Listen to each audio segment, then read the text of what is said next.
Welcome back. Welcome back to Jim's Restoration Shop. Well, it's been a few days and it's getting a little bit warmer, but it's still on the cool side yet. As long as we've got a little time on our hands, I thought I would like to look at that other project that we were looking at, that Honda Snowblower. So I want to go take a look at it to see what's all involved. And so I want to take you back when we first showed you that snowblower and see what it looked like at the time that we got it in. Well, here we are. We have a Honda HS621. This was dropped into my shop yesterday, and I was told that if I get it working right, I could have it. The customer had bought a brand new one, and he decided if he wanted it, I could put it to good use and see if we could get it running fine. It was running at one time. So it's going to be a project. I thought it'd be kind of an interesting little project that we're going to do. So that is a project we're going to do down the road after we get some time and in between other services that we're going to do. So yeah, kind of take a look at that later on. So now you've got a glimpse of what it looked like when it came into the shop.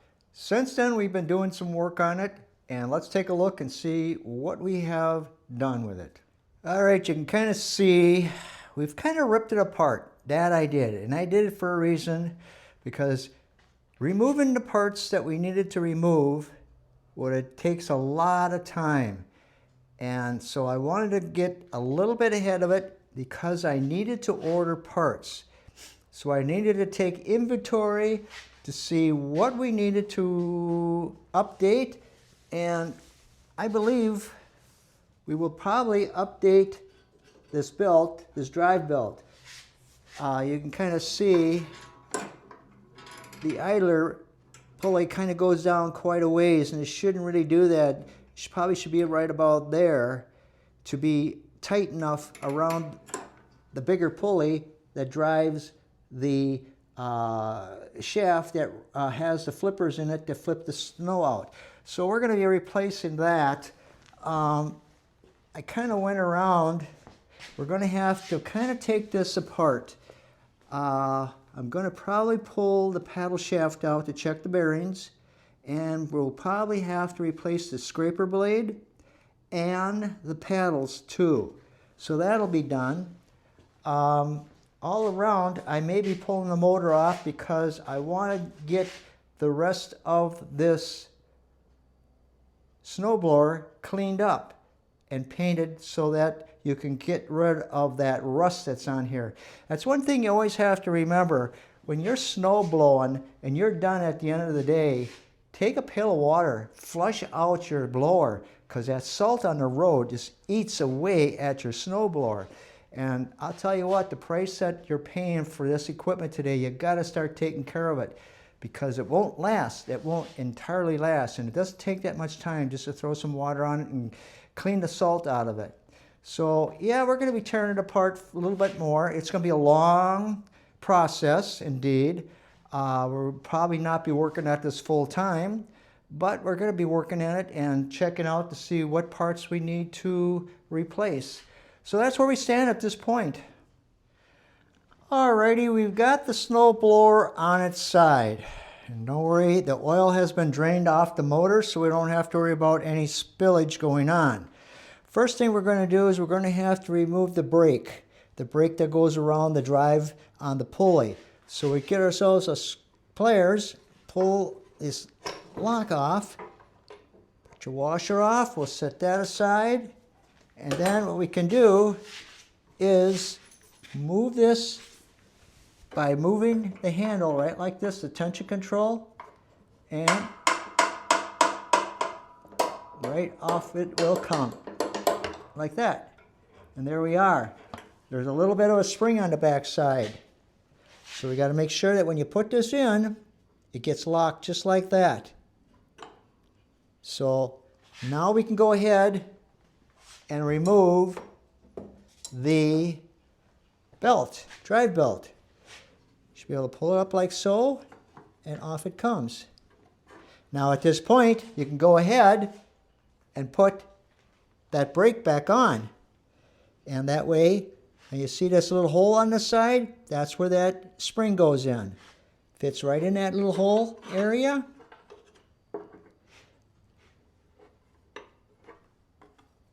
Oh, let me see here. We gotta pull this back like so. Slide this on. Get the spring so it's in that little hole.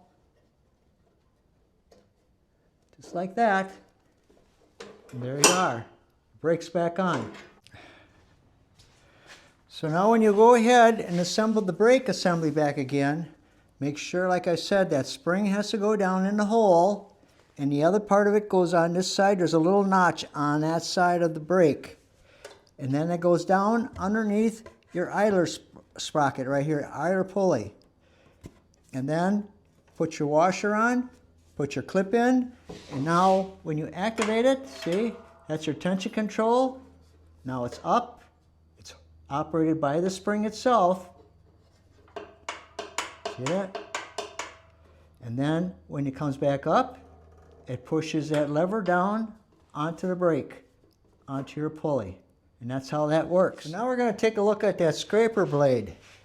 You see how the scraper blade is wore right down to almost paper thin.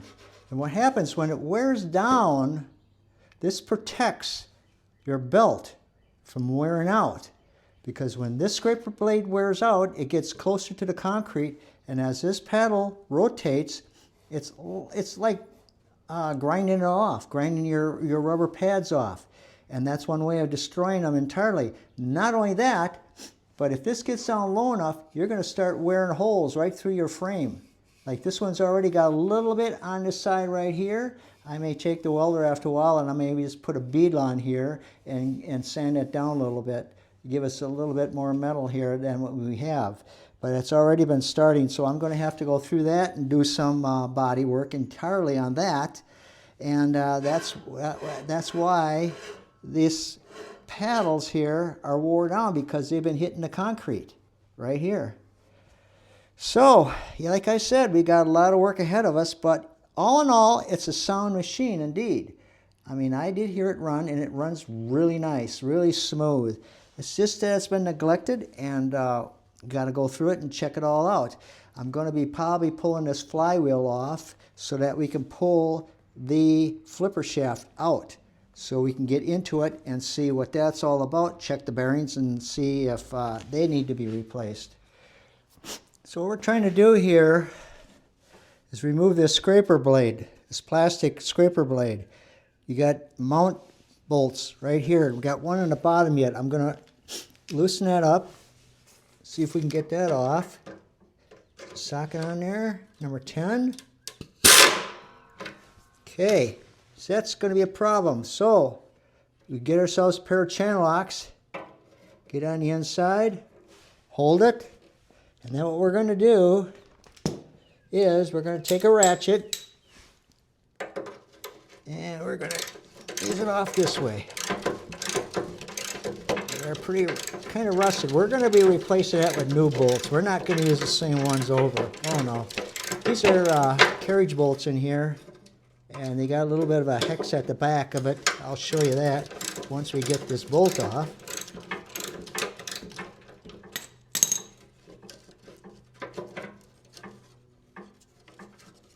Like so.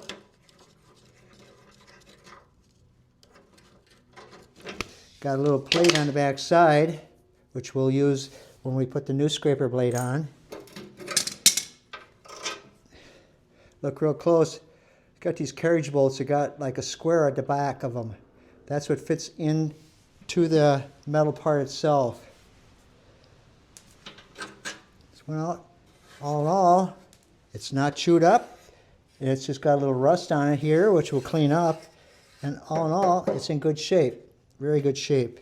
But, as you can see, look at how thin that is. Really thin. See how it's been chewed up? Now, this is what ruins your snowblower. If you don't, and then also there's adjustments in here. Now, your adjustments are made so that you have a little bit of clearance. Even though you got your scraper blade on the bottom, which is fine, but you want to also raise your deck up a little bit so it's not dragging on the concrete. You don't want the deck or this part here to be dragging on the concrete. That's why you have an adjustable here to lower your scraper blade to lift your housing up away from the concrete. So you always want to check that every once in a while to make sure that you're not doing that. But yeah, there it is. That one's shot. We'll throw it away. So there we are. We got the scraper blade off, and we're going to see what we're going to get into next. Well, at this point, I decided to pull the motor out because I want to be able to look at the framework itself. So we're going to have to remove this mount, and then there's 4 bolts on the bottom that we're going to have to remove. And at that point, we should be able to pull the motor off and out. We've already pulled the pulley off on this side, off the crank shaft, so that is done. And so, yeah, fairly simple little situation. That way we can get the motor out, kind of look at that motor, clean it up, get it in working operation, which it is already, but I want to look at this a little bit closer indeed. So we'll start using our number 10 socket. I already loosened these up, so we're going to go ahead, remove this one and this one. And once you got the motor removed, we can go back and put these bolts back in so you don't lose them.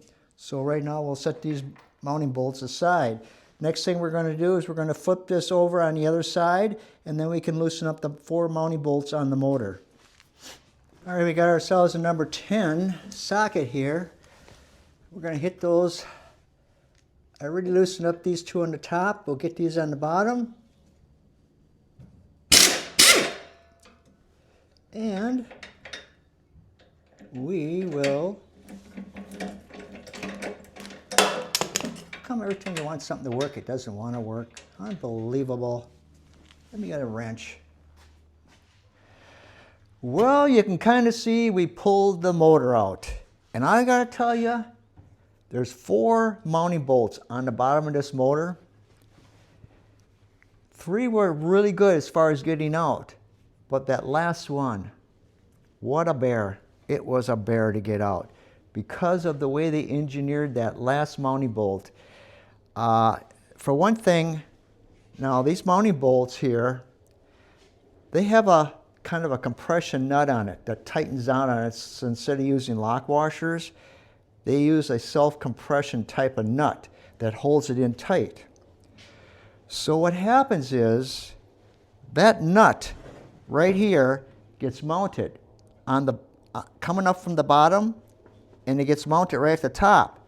So what happens is, being that it's so tight that if you put a socket on the bottom, you can't get a wrench in here at all, and you can't even get a socket. A socket is so tight, you can't get it over the top of the nut itself. And I'm going to show you why this becomes to be a problem.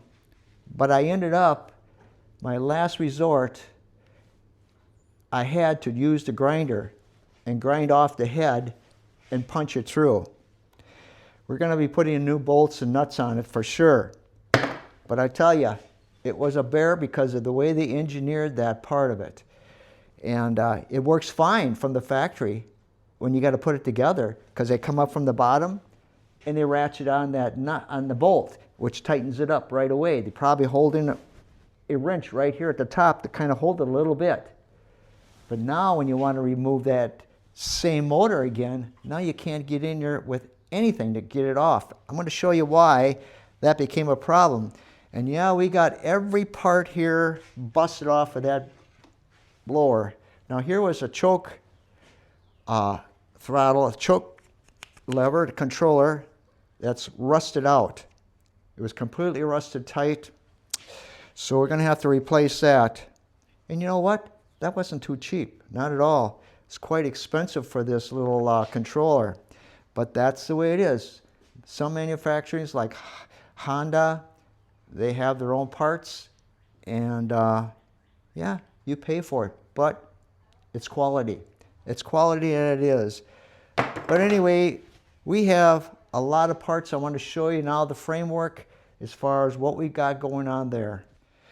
So what I want to show you the problem we had. These here are the 4 mounting bolts right here. These were fine, this one was fine, but then this one wasn't, because the motor sits in here, comes up really tight, really tight. There's not much room in here. I would say there's probably about that much room in here at most. And you can't get a wrench in here to turn it at all, and you try to get a wrench on top of that nut on top, you can't turn it either because of the way it's manufactured, and it's got that compression nut on it. So like I said, I had it go up underneath, grind the head off on back side, and then punch it out. That's the only problem I had trying to get the motor off, was that particular mounting bolt. So yeah, that's why it happened. Okay, what I've done here is I've taken the snowblower itself, flipped it upside down, and I wanted to check the bearings, but what we're going to have to do is we're going to have to go and pull the main pulley off. That'll have to come off.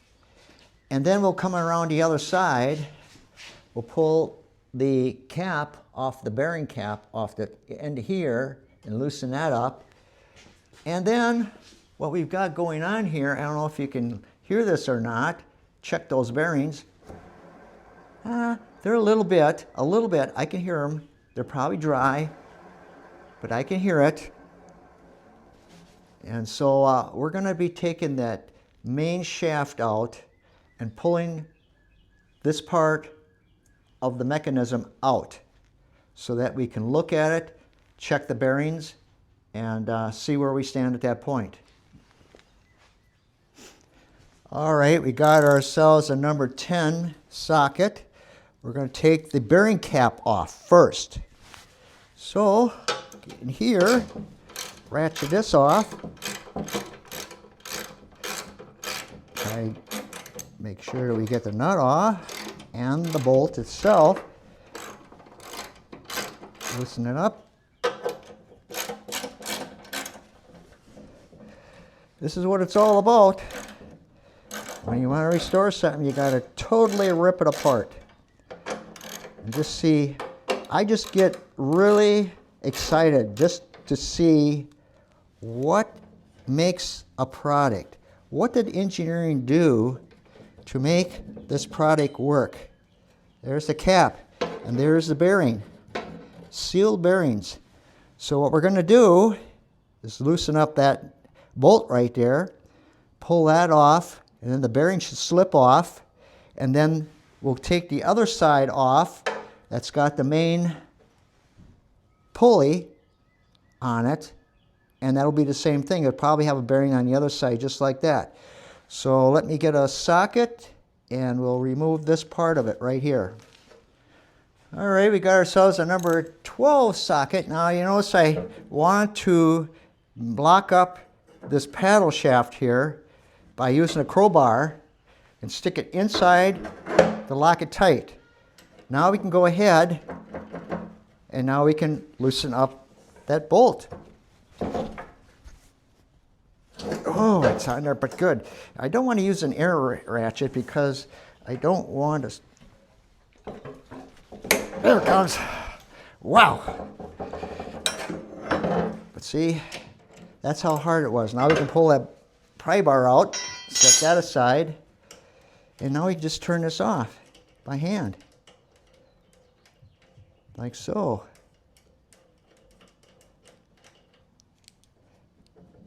And there is the bearing. Now what happens after a while now, this bearing looks like it's kind of dry, but it's not growling or rough. But I want to replace those bearings anyway. But that's how it comes off. There's those sealed bearings. Now, if it was greasable, you wouldn't have these shields on, and they'd be able to be greasable type bearings, but in this case they don't. They have sealed bearings on it.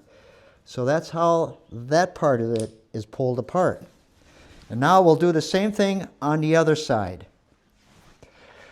Okay, we've got the other side here facing you. Here's your main pulley, the big one. Did the same thing, put the bar in there, tightened it up. I already loosened it up, so we can remove the bolt, mounting bolt, like so. And this has got like little teeth, like fits through on the shaft, there's like a little teeth like on there. And this pulley pulls off of those teeth, like that. So there we are. They're looking really good. Yep, looks really good. So now we have the same situation we had before on the other side. We have to pull and loosen up these mounting nuts right here, bolts, and pull this flange off, and then we can pull the bearing off as well. All right, we got our number 10 socket here. We'll loosen up these bolts that holds that flange, that holds the bearing in place.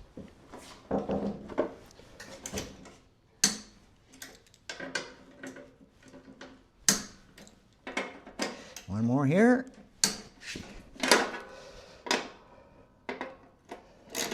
Loosen this one up. And we got this one.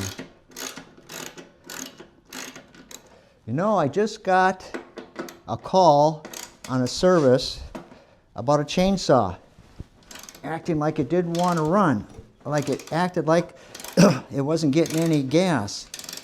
And I replied to his message by saying, one thing you must always check on a chainsaw, and you know what it is that spark arrestor.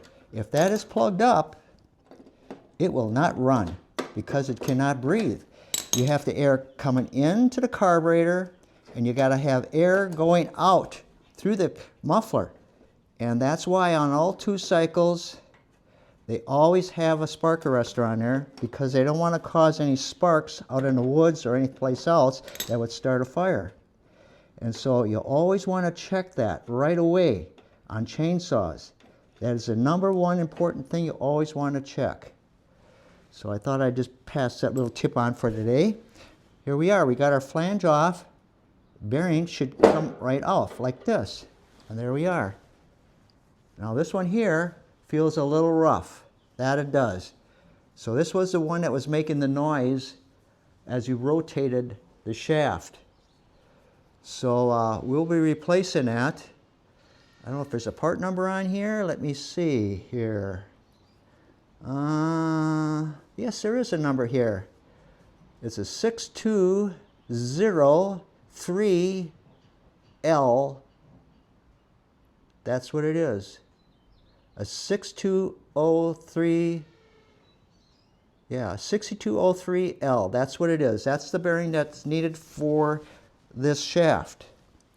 So now, with that pulled apart on both sides, we should be able to pull that shaft out. How does that come out? See, it's always, there it goes, see? Falls right out. And there we are. We have it out. Now, we can go ahead, see these heads? We can go ahead, loosen up these nuts, and we can put a screwdriver on this side right here to hold it, and then we can put new rubber on. And we'll be cleaning this all up, making that look real nice and new again. So there you are. There we are. We have ripped apart, totally ripped apart that snowblower. Along the way, we found problems that we did. We got to put new bearings in it, that's for sure. We got to have a new scraper blade, that's for sure.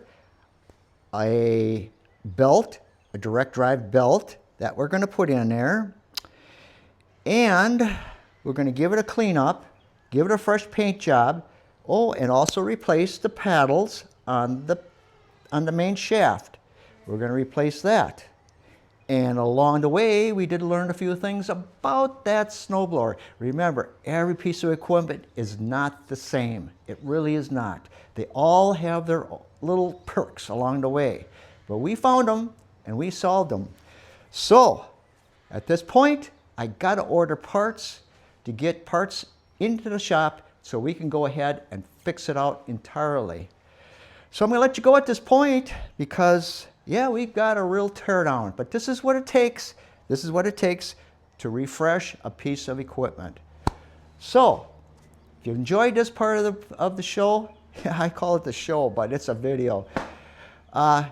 Thumbs up for sure. And subscribe to the channel. I'm trying to improve the channel by trying to be more involved and trying to show you exactly what it takes so you have an idea of how you can do this yourself. And if you got any questions out there, yeah, let me know. I enjoy listening to all those problems out there, trying to solve them, and by gosh, together we can make a go of it. We can. So until next time, you take care of yourself, and by gosh, I will see you on the next video.